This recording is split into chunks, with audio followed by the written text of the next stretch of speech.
Pero kung bago ka pa lang sa aking channel, paki-like, share, and click the subscribe button and the notification bell para lagi kayong updated sa mga parating ko pang uploads.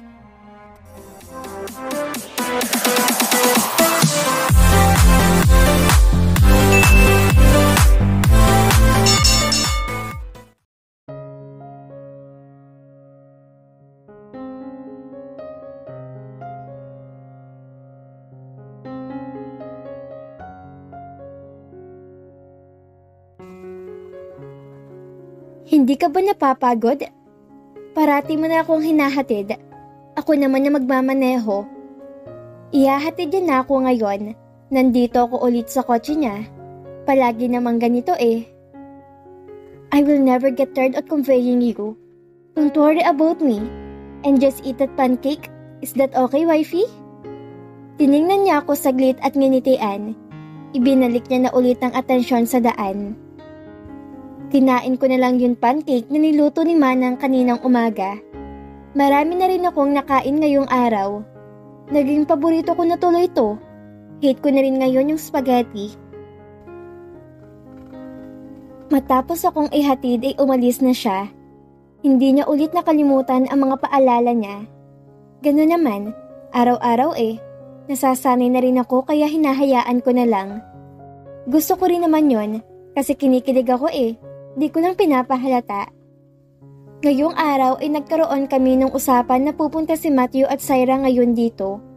Isasama daw niya at ipapakilala sa akin yung gwapo niyang jowa. Naunang dumating si Matthew at mukhang masarap yung dala niya. Hindi ko rin inaasahan ng kasama niya. Kailan? Namiss ko ng sobrang batang to. First of all, andito ba yung asawa mo? Baka mamaya niyan masapak ako dito nang wala sa oras. Natawa na lang ako sa bungad niya sa akin. Tumayo ako at pinuntahan si Kellan. I kissed him on his cheeks. How I miss this cute little creature. Tanga, syempre hindi ko sasabihin sa kanya na magkikita tayo. Tumingin ako kay Kellan. Did you miss me? Did you miss tita?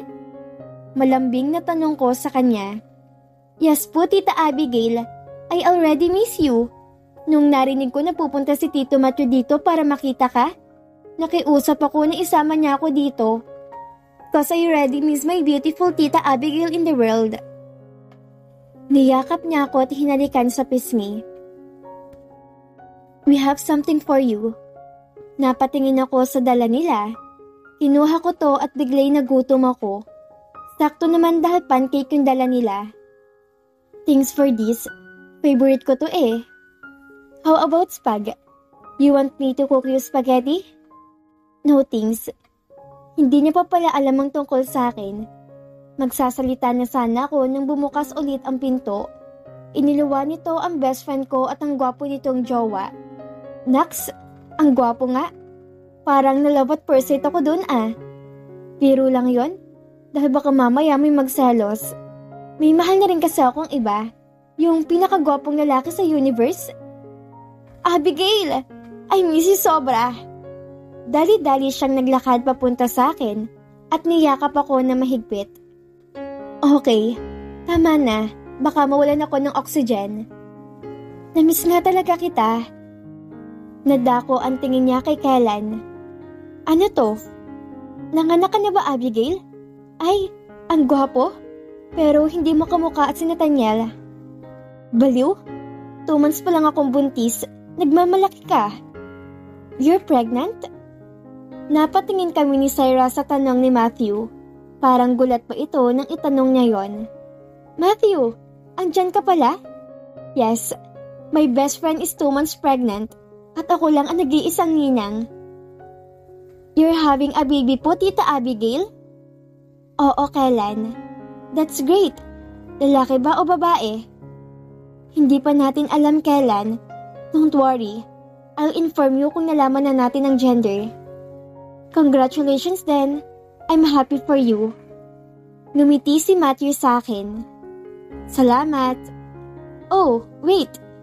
This is my gwapong jowa. Meet my baby Blake. Abigail? Blake? Abigail my best friend.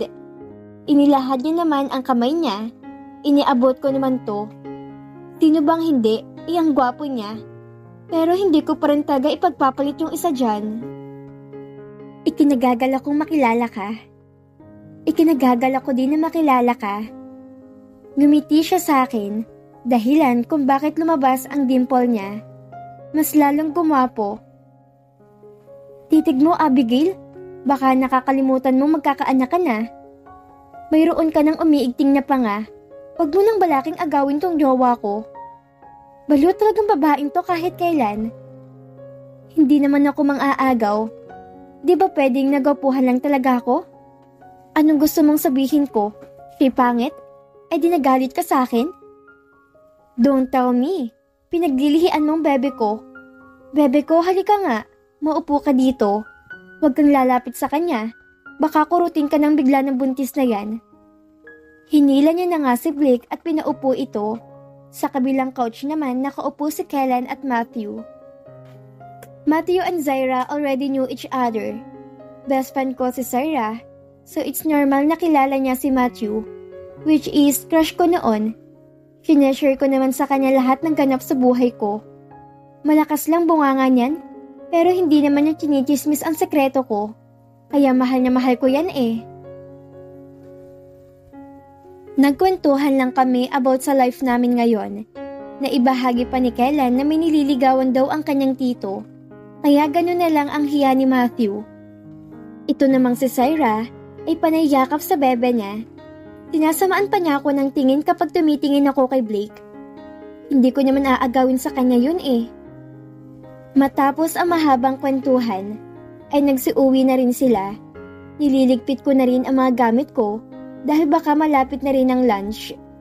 Habang nagliligpit ay nakarinig ako ng ingay sa labas. Ma'am, sorry po pero bawal po kayo dito. No. Where is she? I want to talk to her. Go outside, you flirty woman. Wait, that voice is familiar. Natigil ako sa aking ginagawa at pinuntahan ng babaeng sigaw ng sigaw sa labas. Ma'am, you're not really allowed here. Nang buksan ko ang pinto, ay natigil silang dalawa. It was my secretary and the Sandra who's arguing. Sandra looks like a ghost. Aswang? Nakabughag ang buhok nito at halatang wala tong suklay. Ang damit ay gusot-gusot at madumi pa. She's more look like a mendicant. Masamang tingin ang pinukol niya sa akin. You flirty woman? How dare her shout at me? She has no right to do that to me. Pinipigilan lang siya ng secretary ko dahil baka may masira pa dito. What are you doing here? Tiningnan ko ang kabuuan niya at tinaasan siya ng kilay. Did you escape from mental institution? You're lost? You want me send you there? Her facial expression tells that she's angry to me. Mga agaw? Inagaw mo sa akin si Nathaniel. I was shocked of what she said. May tao na rin na nakikichismis kaya panay bulong na sila. Excuse me? Don't act like you are the original. See this? Itinaas ko ang kamay kung saan makikita ang singsing na patunay na kasal kami ni Nathaniel. I'm the only wife of Nathaniel. Nothing else but only me.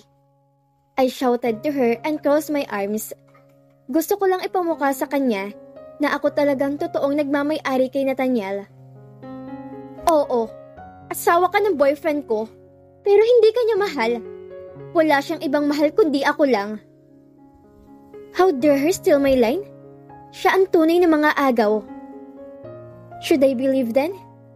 Nathaniel told me that you're already broke up. At kung iisipin ikaw malandi dito, may asawa na ngayon tao makapal pa rin ang mukha mo? Alam mo naman pala na may asawa na si Nathaniel. That you keep on flirting him. You should begin like Edward. I think I made her more angrier. Tinulak niyang sekretary ko na siyang ikinagulat ko. Lalapitan ko na sana to nang hablutin niya ang buhok ko. You should begin so that Nathaniel and I can be together and start a new life. Dream on, girl. Gumanti ako at sinabunutan din siya. Nakita kong pinilit tumayo ng sekretary ko at iniinda ang sakit. Nang makatayo na ito'y pinaghiwalay niya kami. Nagtagumpay naman siya at napaghiwalay niya kami. Hingal na hingal kami habang masama ang tingin namin sa isa't isa. Buti hindi naman ganun kasakit yung pagsabunot niya. Marami na ring nakatingin sa amin ngayon. Tiningnan ko sila. Ipinapahiwatig na bumalik sila ngayon sa trabaho. Pero naging chance yun upang makawala ulit si Sandra. Palapit na siya at sasampalin niya ako. Hindi ko na napaghandaan pa na dumepensa, kaya pumikit na lang ako. Naghintay ako ng ilang segundo, pero walang dumapo na kamay sa mukha ko. What the hell, you idiot woman? Pinigilan ni Nathaniel ang sanang pagsampal sa akin ni Sandra. Seeing Nathaniel her protecting me makes my heart melt and cry at the same time. Sa higpit na kapit niya sa kamay ni Sandra, ay siya ang kusang bumitaw. Hawak-hawak niya ang kamay na tila napaso ito dahil baka sa mukha niya ang sakit. Nalipat ang tingin ni Nathaniel sa akin. Ang kaninang galit sa kanyang mukha ay napalitan ng pag-aalala. I'm sorry. I wasn't able to protect you. Are you fine and the baby? Please tell me nothing hurts to you. I hope and our baby are fine.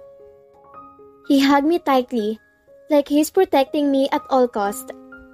He's protecting me and our baby. A tear suddenly streamed down through my cheeks. Thank God, our baby is fine. I forget that there is a baby inside my womb. That there is a little creature that it should protect. Nathaniel pressed his lip on my head. We're okay.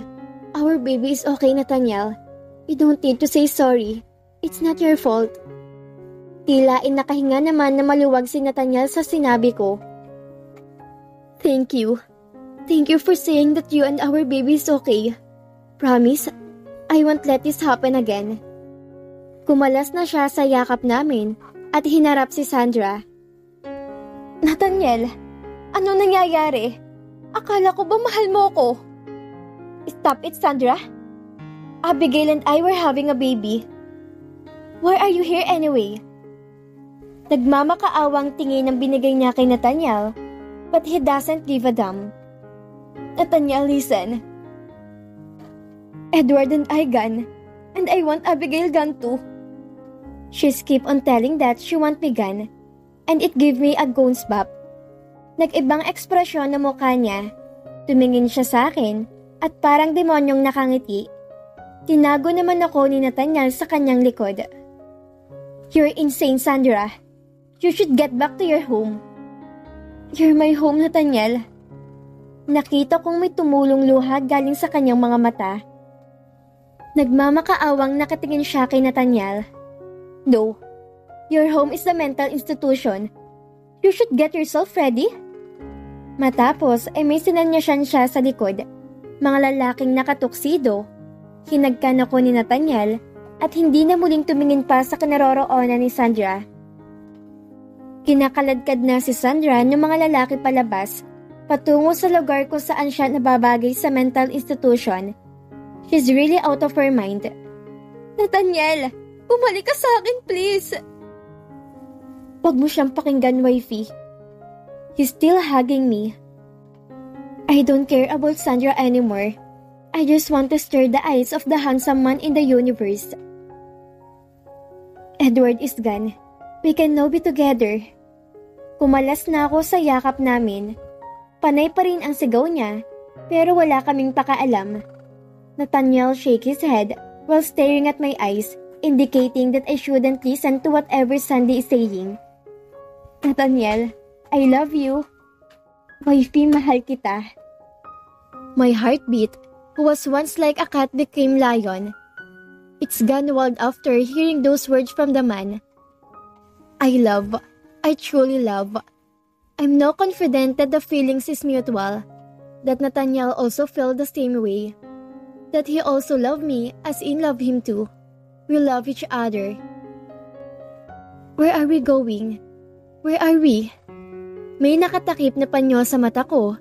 Inaalalayan ako ni Nathaniel sa paglalakad at wala taga kung alam kung nasaan kami at saan kami pupunta. 2 hakbang na lang, wifey. Gumisi siya pagkatapos ay bumulong. It's been 3 months since the scene in the office happened. Sandra is now living her life in the mental institution. Nathaniel already told me what really happened between them. Sandra met Edward first before Nathaniel. Edward is already old and he's rich. Katulong lang naman si Sandra sa mansyon nila. Edward, but suddenly he fall for Sandra. He took the chance to buy her needs and wants. Pinakita niya na kunwari ay mahal niya si Edward, but it's not. Dahil ang pera lang naman ito ang mahal niya. Noong aksidenteng may nakita kong box sa sahig, ayun pala yung araw na magpo-propose na si Nathaniel kay Sandra. Nasaktan pa ako ng kwento niya to. Ilang araw din akong nagtampo, pero hindi naman siya sumuko na suyuin ako. Thankfully, Sandra admit that he met Edward first before Nathaniel. Thankfully, hindi natuloy yung propose dahil magpo-propose na sana si Nathaniel, pero inamin ni Sandra na may relasyon sila ni Edward. Kaya thankfully, hindi tinuloy ni Nathaniel yung proposal niya. Yung mga araw daw na wala si Sandra, ay nasa ibang bansa siya para samahan sa pagpapagamot si Edward. May sakit kasi ang matanda. Nung araw din na magpo-propose na sana si Nathaniel, ay siya na mismo ang nakipaghiwalay dito. Kasi niloko lang daw siya ni Sandra. Tanggap naman daw yun ni Sandra. After a month, Edward passed away. Sandra became insane not because of what happened to Edward, but because of money. Hindi sa kanya mapupuntang kayamanan na matanda, kundi sa mga anak nito. Tapos babalik siya para agawin si Nathaniel sa akin dahil wala na siyang pera. Hindi ko naman nahayaang mangyari yon. Cause I'll fight for him. I'll do everything just to win him. To win his heart. And I don't care anymore dun sa story nila ni Sandra. What's important now is we're having a baby. That we love each other. And we will until forever. Wow! I love it! Mangha kong sabi na makita ang lugar. Oo, pero mas mahal kita, wifey. Maganda ang lugar na kinaroroonan namin. Tanaw ang maraming kabahayan sa baba. It's already 7 in the evening, kaya makikita mo rin ang mga bituin na nagkikislapan sa langit. Mas dumagdag pa to sa kagandahan ng tanawin. Why are we here anyway? I asked him, but my eyes are still memorized of what it sees. Sa baba ay mga iba't ibang kulay ng ilaw, kaya ang gandang tingnan nito lalo na't gabi na. Para lang dito. I look at him, and what he did next shocked me to the extent. Lumuhod habang may hawak na red velvet box. What are you doing, Nathaniel? Natutup ko ang aking bibig na makitang napakagandang singsing. Abigail, gusto kong ikasal tayo ulit. I want this time to be real. I want us to be wedding again because we love each other, not by force but by love. Abigail, will you marry the handsome man in the universe again? Walang tigil ang pag-iyak ko ngayon. Yes, Nathaniel, I will marry you, not by force, but because of my love for you. Sinuot niya sa akin ang singsing. He stood up and kissing me. Thank you, Abigail. Pagpapasalamat niya habang pinupunasan ng kanyang hinlalaki ang aking mga luhang pumapatak. Tears of joy. At isa pa, salamat dito. Hinawakan niya ang tiyan ko. May bukol na ang baby natin. Tinititigan ko ang singsing na suot ko ngayon. Isang infinity ring na sumisimbolo sa pagsasama ng mag-asawa.